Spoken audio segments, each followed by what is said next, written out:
বাঁশের তৈরি ল্যাম্প দিয়েও যে বাসায় এত সুন্দর একটা লুক আনা যায়, আমি তো পুরাই অবাক। কিছুদিন আগে ঘর সাজানোর জন্য ক্রাফটিস পেজ থেকে নিয়ে নিয়েছিলাম সুন্দর সুন্দর এই 3টা ল্যাম্প। এগুলো হাতে পাওয়ার পরে ইলেকট্রিশিয়ান দিয়ে আমরা সুন্দর মতো এগুলো সেট করে নিলাম।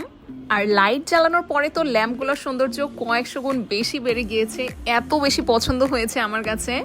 এই ল্যাম্পের স্টাইলটা যেমন সুন্দর, আবার এই ল্যাম্পটা দেখো, এটা অনেক বেশি অ্যাস্থেটিক। আর এই ল্যাম্পগুলোর সাথে ভেতরের যে লাইটটা থাকে সেটা কিন্তু আমি ফ্রি পেয়েছি। তো আমি হ্যাঙ্গিং ল্যাম্প নিয়েছিলাম 2টা, এগুলোর শেড কিন্তু খুবই সুন্দর করে পড়ে। আর দেখো, এই হারিকেন স্টাইলের ল্যাম্পটা কিন্তু তোমরা ক্রাফটিস পেজেই পেয়ে যাবে। এই ল্যাম্পটা লাইট অন করার পরেও দেখো লুকিংটা কত সুন্দর এসেছে। এটা দেখে পুরানো দিনের হারিকেনের কথা আমার মনে পড়ে গেল। আর এই ল্যাম্পটা বেড সাইডে হোক অথবা রুমের যে কোনো কর্নারে খুবই সুন্দর লাগবে দেখতে।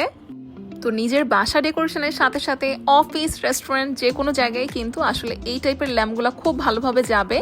তো এই হ্যান্ডমেড ল্যাম্পগুলো তোমরা ক্রাফটিস পেজে পেয়ে যাবে, তাদের পেজের স্ক্রিনশট আমি দিয়ে দিচ্ছি। আর আজকের মতো ভিডিও এ পর্যন্তই রাখছি। আল্লাহ হাফেজ।